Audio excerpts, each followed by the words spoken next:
Good afternoon, everyone, and welcome to our fifth edition of CFO Insights. Today, we are so happy to have Ron Fior join us for lessons learned from a public company tech CFO. Before we begin, let me tell you a little bit about Ron and his background. He joined FLG in 2020 with over 33 years of experience as a CFO, with more than half of those in the tech industry. He has been the CFO of both public and private companies ranging in size from startup stage to over 750 million in revenues.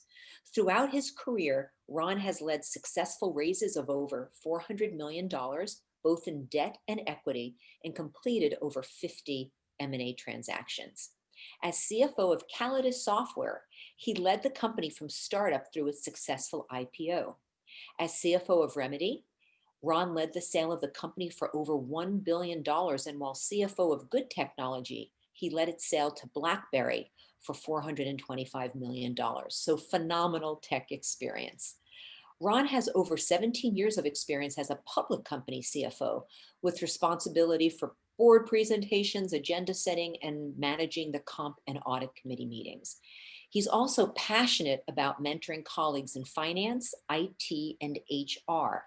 And many of his direct reports have gone on to successful careers at the C-level, both in private and public companies. And I think that's really quite a measure of a successful coach and mentor.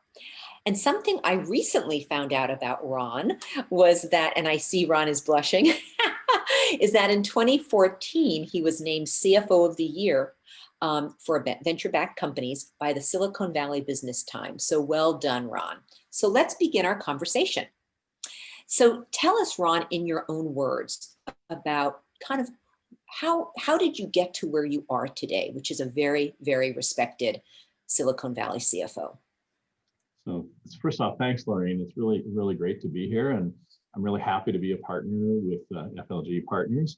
And we're happy to have you. Yeah. You know, I've really been fortunate over the years. I mean, I've been a CFO for over 30 years, and I've really had a chance to do all kinds of things. I came out to Silicon Valley in 1996, and I've been out here since, and I've managed to be a public company CFO for 17 years, primarily out here in the Bay Area. Public company CFOs, I think, are kind of a unique breed. I don't know if you realize this, but there's only roughly 6,000 public companies in all of the United States. And you think about that, of the hundreds of thousands of companies there are out there, to have only 6,000 or so, that's a pretty small and select group. So it's a kind of a special breed. I've been a CFO of public companies, 2 in the software technology industry, and 1 a CPG digital marketing company. During those time frame, I've really been exposed to everything. I was at a startup company where I had to do fundraising. I took them public. We did debt offerings afterwards as a public company. I have bought and sold companies. So I've done the mergers and the acquisitions and the sale, basically cradle to grave. And, I've been, again, really, really fortunate that I've been able to take advantage and participate in all those type of transactions. So that sounds like you're a very broad-based CFO. So tell me more, Ron, about your skill sets and what you consider to be your best skill sets and why. So I think the number one skill that I believe is really one of the most important skills is the ability to deliver results. No matter what you do, if you don't deliver results, you're not going to move forward. And totally, you really to deliver results, you have to be adaptable. You have to have an aptitude to doing that. And I think I'm very good at getting people to get along. If they have to be in a group, I can do things individually by myself. If somebody asks me to do a spreadsheet, I will do a spreadsheet. If I think it's necessary, I'll do a spreadsheet. So I think it's really important. Number one is really to deliver results, and I think that's the thing that I think that really kind of stands out. Now, delivering results is one thing. If you can't communicate them, that's another problem. And I think communicating results is something that's really also a very good skill that I have. You have to think about being able to understand who your audience is. You Mhm. have to be able to say, okay, if my audience is the accounts receivable clerk, you're going to talk to them, about things that they actually understand in a way that they understand. Now you have to be able to talk to the accounts receivable clerk. You might have to talk to another department head. You have to be able to talk to, your CEO and make sure that you get across messages, the board, the investors. All those pieces are part of the CFO job. Absolutely. And so it's really important to be able to do those. The third skill I think that I've done pretty well at is mentoring. I really enjoy helping my team set goals and helping them get to those goals. So I think that's a really strong point. And then finally, uh, I've done a ton of M&A work over the years. I mean, it's almost gone on from the day I left the accounting firm, which is in the early, I hate to say it, a long time ago, let's say that. And I've done more than 50 M&A deals, and including I've sold Remedy Corporation for 1.1 billion, and we also did the sale of Good Technology to BlackBerry for 425 million. And then all my companies, literally almost every company I've been with, has bought and sold multiple companies. So lots So, of good experience. so why, Ron, would you say M&A resonates so much with you? I mean, I too, it's one of my favorite areas, but why does it resonate so much with you? So I think M&A is just one of those areas where I think it's exciting. It's usually in a very compressed time frame. Hmm. You really have to understand how the business works. You have to try to understand how the business is going to fit with your business. Um, and then at the end of the day, once you get it, I mean, the job isn't over the minute you do the acquisition. You then have to integrate it. And so if you can get through all those pieces, there's really a lot of satisfaction at the other end of it when you've gone through that whole process. So lots of excitement, lots of energy, and you really learn a lot at the same time. I could not agree with you more. It's actually my favorite area of the finance organization or the sector. So let's turn to some fun and not so fun moments as a CFO. So I'm sure you've faced some intense moments as a CFO, particularly in the ever-changing tech world. So tell us a story about a situation in which you had to give one of your CEOs really bad news, or you had to inform them of something that they most likely didn't want to hear. So I think a good example of that would be when I was at Good Technology. Mhm. So I got into Good Technology, and part of the interview process, I was told that, oh, everything's great. We're in wonderful shape. We're all ready to go public. And, and I was quite excited about it, right?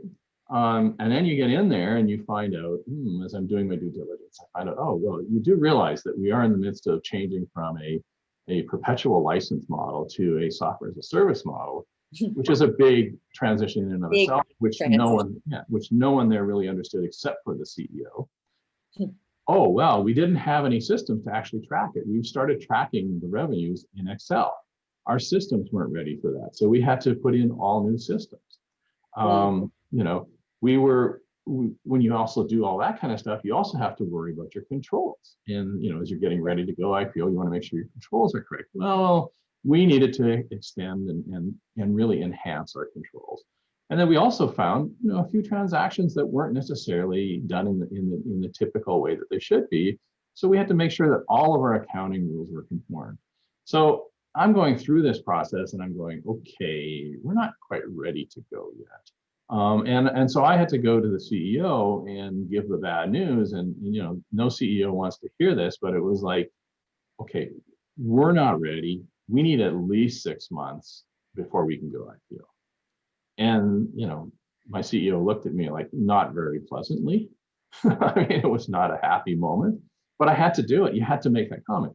Now, fortunately, what happened is our CEO, she said, yes, that makes sense. Okay, I understand. It's not wonderful, but we'll do that. And over the next 6 months, we got it ready so that we were ready in good shape. So that at some point in time after that, we could in fact go live.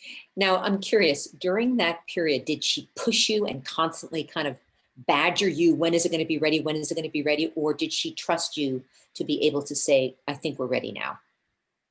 Oh, there was a little bit of badgering. definitely, definitely, definitely a little bit of that at the beginning in particular. And, and once she saw that things were going down the pathway, then it was okay. Yeah, And we had we had lots of things which, we'll talk about later, that we had lots of things going on. So. sure. Well, I've been in that same position before where I've had to tell a CEO a no-go on going public at the time frame he wanted.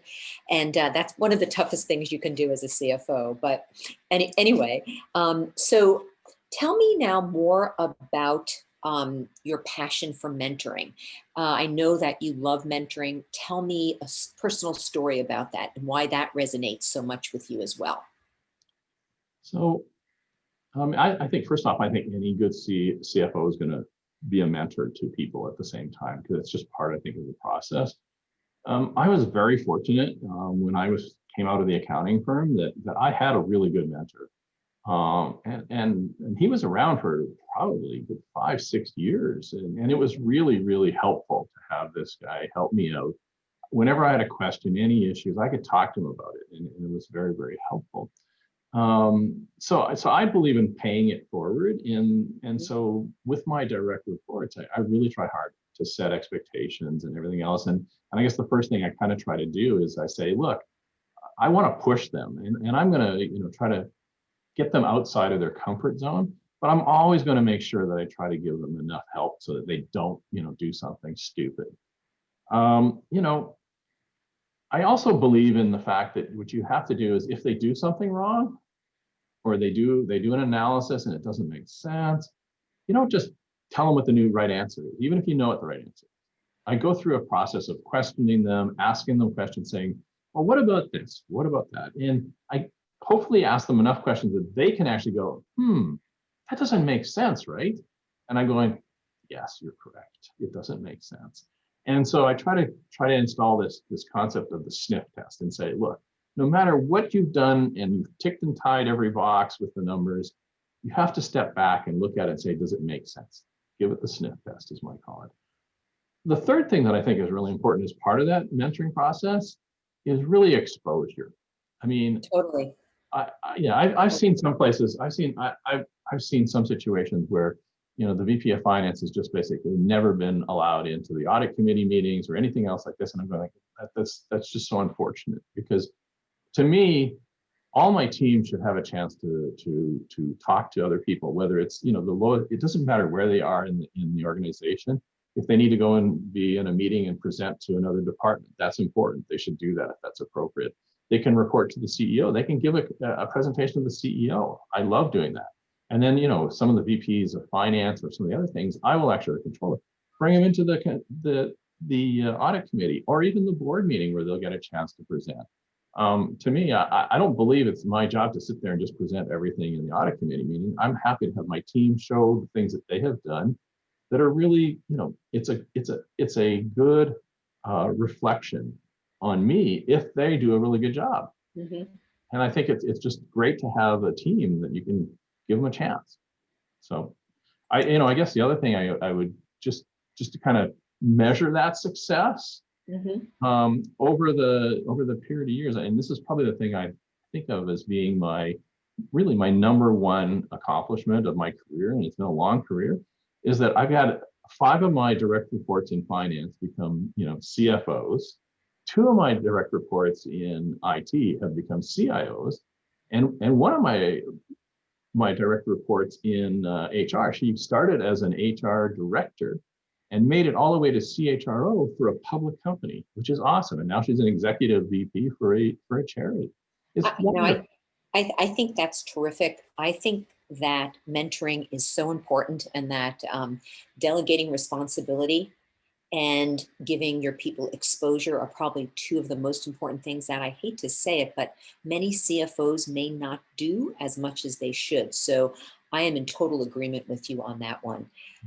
So let's shift now more to the company perspective. So tell me about your most favorite company experience as a CFO. What has been your best job? Why? So I think I've had a lot of interesting jobs over the years, but I think probably the one I would pick would be Callidus Software. And the reason I picked that is that, I was there first off for 11 years. I started there and, we were a small startup. We grew very rapidly. I was able to take them public in 2003.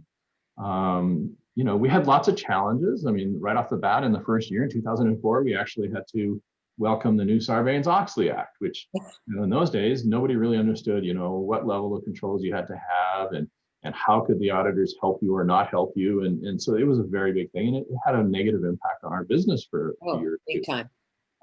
But it was another process, and we went through that. I got to do some I did a convertible debt offering while I was there. We raised money so that we could go and spend money on buying acquisitions to acquire companies that would grow our business faster.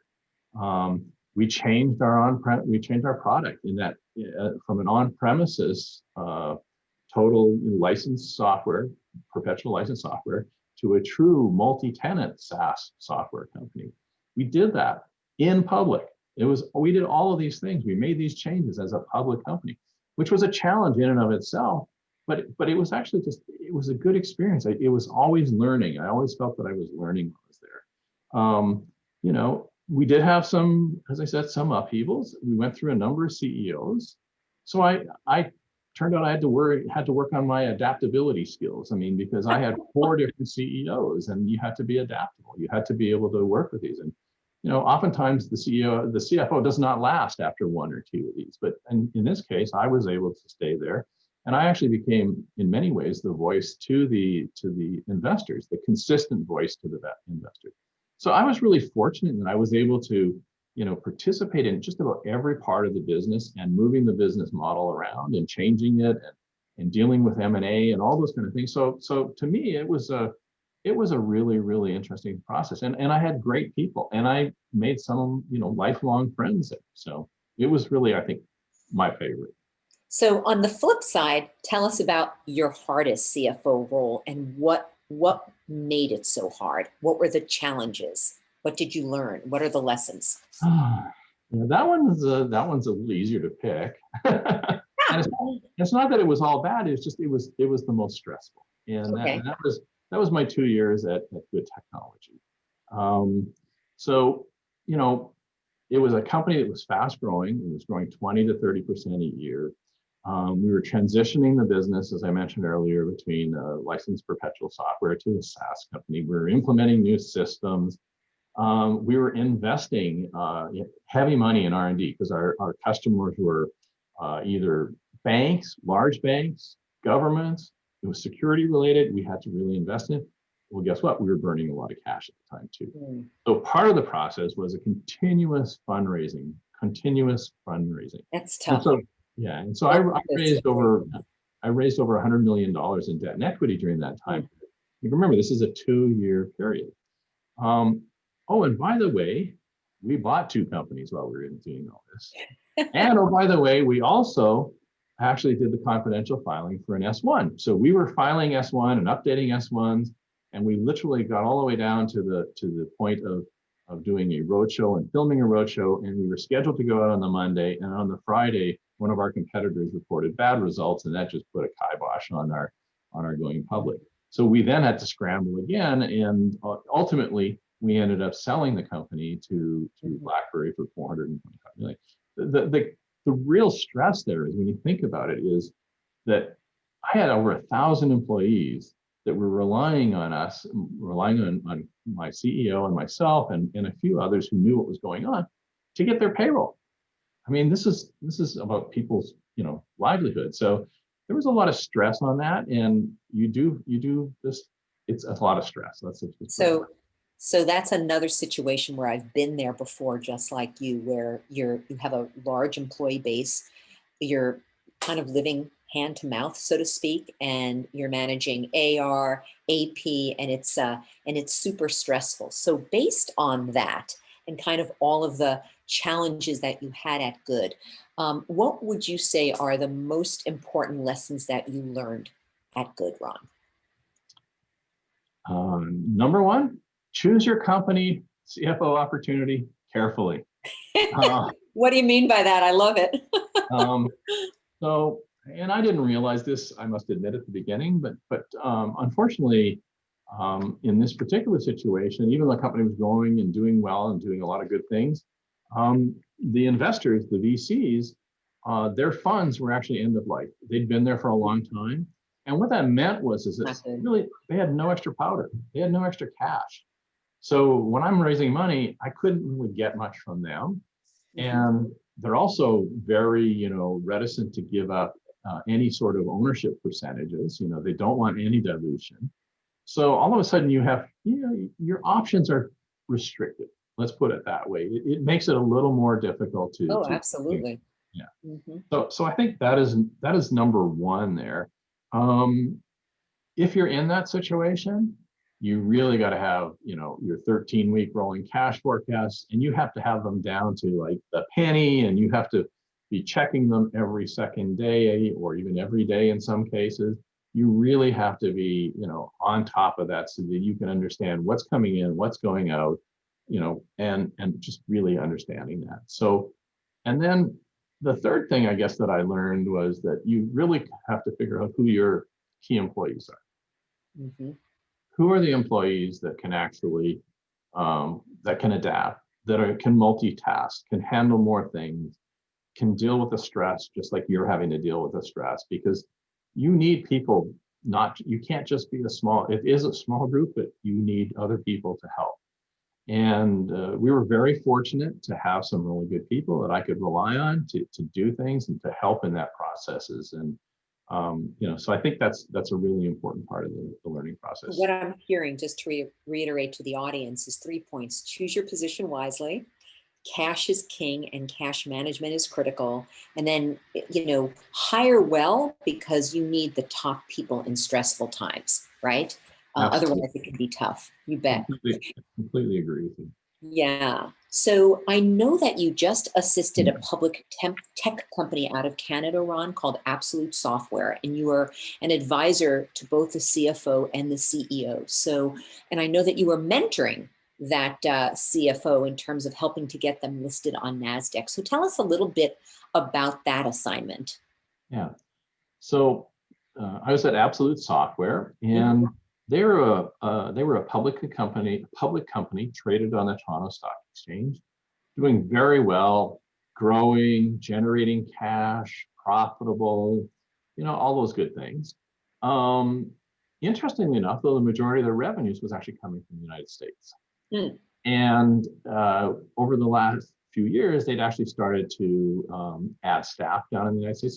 So they had people working in Austin, they had people working in the Bay Area, they had people working in Denver. So they had started to expand into the United States. So they had this growing base of U.S. employees, but they also had a growing base of investors. So some of their biggest investors were actually out of the U.S. So they're looking at things, and their growth is accelerating, and they're saying, how do I expand more? But one of the things they want to do is increase their visibility in the United States. And that increase in their visibility is not only from a company point of view for customers, but also for investors. And then at the same time, they wanted to make it easier for those investors and those employees to actually trade their stock, because it's pretty hard to trade stock and to buy and sell stock that's traded on a foreign exchange. It's just a lot harder to do. So that was really kind of the genesis of what they were thinking about. And that people say, yeah, but you also, so they also suggested that, hey, well, let's go public in the United States, right? So they thought about that, and they said, okay, we'll do that process. And the raising of cash in the US really was a secondary issue because they had cash in the bank. So as a public traded company in Canada, they were actually able to take advantage of this legislation that fits between, or this agreement between Canada and the United States, called the MJDS, which is the Multi-Jurisdictional Disclosure System. I have to look that up again. I'm always waiting for those last two words. Which actually enables the SEC to rely on the Canadian documents. And that's a big thing. Now, you still have to get bankers. You still have to do due diligence and worry about all that kind of stuff. You have to pick an exchange. You're going to have to do a road show. but you don't have to do an S1.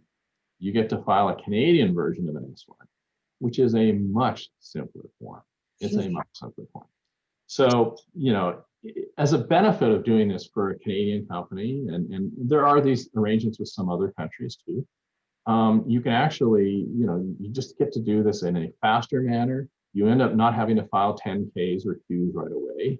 You get to file the Canadian equivalent of that. But what's interesting is that the minute though you go over 50% of your shareholders become US, you will then be required to fill the Qs and the Ks. So you have to think forward no matter what you're doing here. So you still have to get the bank, it's a faster system, but you're still going to have to do all the dirty work. So let me ask you a couple of questions then. So you took Callidus public, you helped Absolute Software get their listing in the US. So as somebody who has had a lot of experience then going into the public markets, tell me if you have any rules of the road in terms of taking a company public.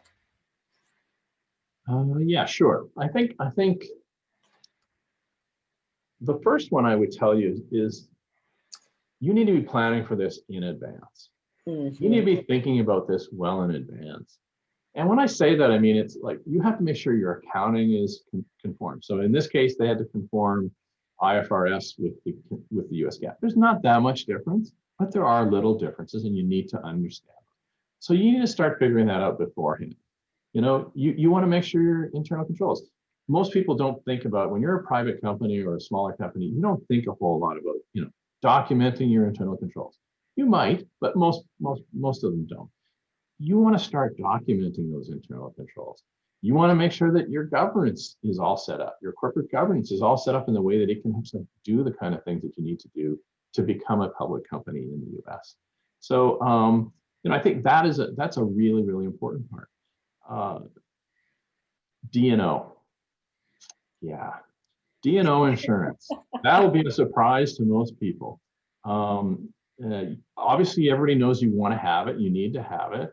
I think the cost of it, at least in this particular period, and it goes up and down, it fluctuates up and down, but in this particular period, it can be very, very substantial and have a real impact on your business model. Absolutely, the P&L. Absolutely. What we saw was 100 million, a company with around 100 million of revenue, it could be as much as between 2 and 4% of revenue. You think about that impact on your bottom line, that's huge. So I think that's something that you have to worry about. The third item I would think about is actually bankers. Bankers are like baseball players. They have a whole bunch of unwritten rules that I must admit, I didn't know all of them beforehand. I know some new ones though now. And you really have to understand, you need to talk to other people who've just gone public. You need to talk to other bankers. You need to talk around and try to understand it, because you need to understand which bankers play well with which ones and which ones won't actually play with others. So which will not go on a filing with others. Some will just not work with other banks. I know that's surprising, but you have to worry about that. Finally, I guess this is the whole kind of thing of anticipation of this thing. If you're thinking about it and you're moving along the pathway, start building your database of information. Talk to your lawyers, get them to give you the checklist, because they all have the standard checklist, and start filling in that database of information that is all the requests that the lawyers, the auditors, the bankers, the lawyers for the exchange, all those people are going to want all kinds of information. If you can prepare a lot of that beforehand, it's going to make your life so much simpler. So those would be probably the biggest changes that I would think. I think those are great bullets for the audience. Absolutely, in terms of taking a company public. So thanks, Ron, for that. Let's shift gear now to working with boards, kind of our last area of questions. So when you joined FLG, when any partner joins FLG, of course, we always check references. And I did a lot of your calls, and it was really quite interesting because whenever I made a call, I heard the same thing over and over again. Ron brings gravitas to his role. When Ron speaks, everyone listens. So my question to you, Ron, is What makes you so effective at the board level or just as an effective CFO, but in particular, working with a board? Why? Well, I'm pleased to hear that they said nice things about me. That's a good thing. Um, you know, I think the number one uh, item that I think about all the time when I'm doing a presentation, in particular to a board, is I prepare. I mean, I prepare over and over and over. I try to look for every bit of information. I want to make sure I have all the data there. I'll make a list of all the questions that I can think of about that data or that work that I'm doing, and I'll write answers to them. So that I actually, when I go into the meeting, I've prepared myself. And generally speaking, if you've done all the work, you know more than anybody else in that room, so you should be able to answer the questions. AKA, do not wing it, right? Do not wing it. You do not want to wing it. You want to know the answer. So I think, that's a really important part of it. I think the second piece of that is communication. It goes back to, what I've talked to, I think, earlier in the conversation here is communication is so critical. You need to be able to communicate the issues, the solutions, and you need to communicate it simply. No, none of these large, crazy charts with, lines going everywhere, and that's too complex. You've got a small group of people who don't get a lot of time together with you. You need to focus so that they can get the answers and understand what's going on and do it in a simple way. You need to be able to tell the story with the numbers. You can't just say, well, this number changes from here to here. No, you need to tell them the story. So I think that's a very important part of it. I don't say a lot in most of the board meetings. I really don't. I try to contribute only when I really think it's important. If something's, quasi, okay, I could add to it, I won't do it. But if it's something that's really important, I will stick my nose out and wave my hand and say, hey, can I just make a comment? And, and participate in that way. And so I think when they see me asking something, they usually know, okay, Ron doesn't speak too much. So what's the issue? What's up here? And then probably one of the most important things, I mean, these are all important, but really important is actually having pre-meetings with your audit committee chair. Completely agree. Completely agree. Yeah, and it doesn't matter whether it's a board issue or an audit committee issue or just our HR. It really doesn't matter.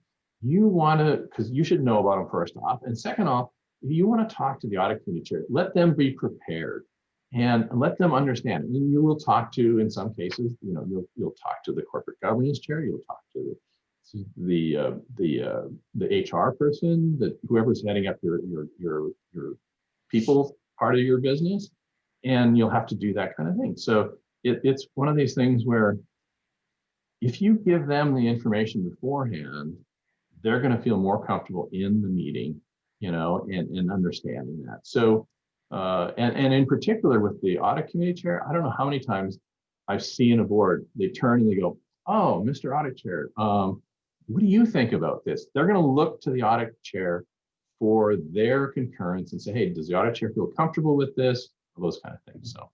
So I could not agree with you more in terms of those bullets. And again, just to reiterate to the audience, preparation, and that means coming to the meeting with recommended resolutions, right, Ron, to the challenge. Absolutely.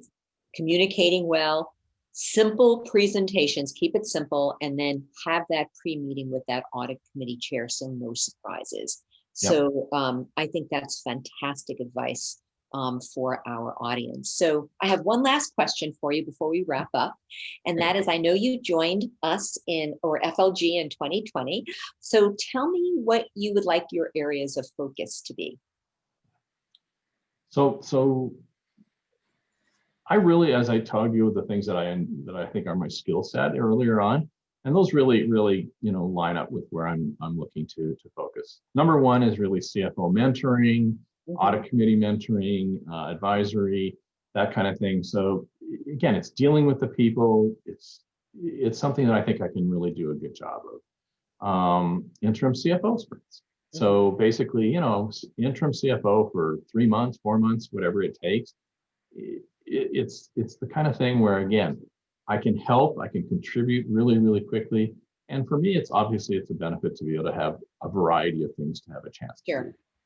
do. M&A, evaluation, integration, all those kind of things. Again, my experience is such that I've done so much of it. I think I can really help people out in those areas. And finally, it's a public company. Readiness, advisory, again, just like I've just completed recently. That's kind of fun. It's exciting. And what's really exciting, actually, I have to say at the end of it was when they all went public and I could sit there and I could just say as a consultant, hey, look, guys, you guys did this. Mm-hmm. You know, they were thanking me and I'm going like, no, you guys did this. I just, helped direct this thing, but you guys Totally, did this. And it's so much totally get fun to it. do it. Yeah. And we're going to keep you busy because we have lots of work for you in those areas. But thank you so much, Ron, for joining us today. It was a great conversation, and I hope our audience enjoyed it. Just letting everyone know that as we transition into 2021, hopefully this will be a much better year for everyone. Don't miss our upcoming session. We have a session on January 26th, which is all about pivoting to SaaS. And actually, it includes Ron as one of the panelists. And we are also excited, everyone, to be launching our CFO Essentials Workshop later in the year. Right now, our dates are October 14th and November 18th. We're going to have registration available on our website, through LinkedIn and through our e-newsletter that goes out to all of you. So again, stay tuned and thank you for joining us today. Thanks, Ron. Thank you.